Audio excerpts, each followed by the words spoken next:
Well, it's an honor to be invited to this colloquium, and I'm grateful for the invitation. How do I understand Jonathan Judaism? This is a hard question. I'm not even sure if I know what Jonathan Judaism is, and I'm excited to discuss the idea further. My work has been especially focused on reading the incarnation within Judaism.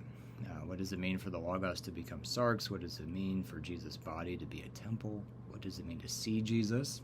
Is it possible to see the God of Israel in Jesus' own body? And what does this mean for Johannine belief and how people might acquire it? So I ask those kinds of questions. And if I can be forgiven for using other within-ism language, then I can say that it eventually became apparent to me that Lutheranism, or John, at least was not within Lutheranism, and John was not within Platonism. And by Lutheranism, I really just mean Wilhelm Hermann's influence on Bultmann. And by Platonism, I mean an understanding of divine transcendence where you have an immaterial, invisible, necessarily intrinsically invisible God on the one hand, over against a world subject to change, decay, and embodiment on the other. And drawing from the work of Umberto Eco and Leroy Huizenga, I found that when I read John against a Jewish encyclopedia that spanned from the Hebrew Bible to the Mishnah, Philo of Alexandria was a bit of an outlier. And furthermore, I found that divine invisibility and visibility had a lot more to do with the transcendence that was predicated on impurity, unholiness, and distance on the one hand, and essentially purity, holiness, glory, and proximity on the other.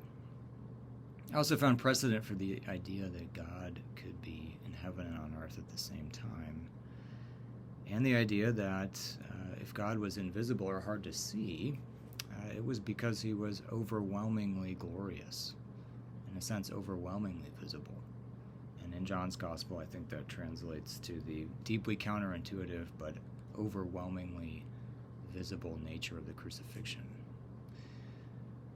So one could say, I suppose, that I argued for reading John's God within Judaism, and that this changed the way I thought about the physicality of the incarnation, it changed the way I thought about John's Christology, and it changed the way I thought about the physicality of belief and how belief is acquired.